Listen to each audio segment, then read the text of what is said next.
நெருக்கடி காலத்திற்கே அஞ்சாத இயக்கம் திமுக என கூறியுள்ள முன்னாள் அமைச்சர் சேகர்பாபு, மடியில் கனமில்லை, வழியில் பயமில்லை எனவும், உருட்டல் மிரட்டல்களுக்கு எல்லாம் திமுக பயப்படாது எனவும் தெரிவித்துள்ளார்.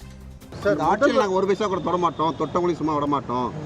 நிச்சயமாக ஊழல் வந்து வெளிப்படுத்த போறோம். நான் 100 நாள் கொஞ்சம் நாள் பொறுத்த பிறகு இதையெல்லாம் சந்திக்கலாம் என்று இருந்தோம்.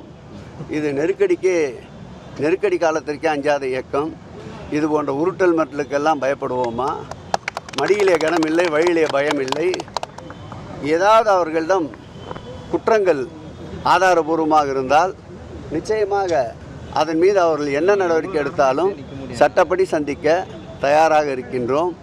இன்னும் அடிக்க உயர்கின்ற பந்தாகத்தான் திராவிட முன்னேற்ற கழகம் மேலும் மேலும் எழுந்து நிமிர்ந்து திமிரி நிற்கும். இது போன்ற உருட்டல் மிரட்டலுக்கெல்லாம் அஞ்சுகின்ற இயக்கம் திராவிட முன்னேற்ற கழகம் அல்ல.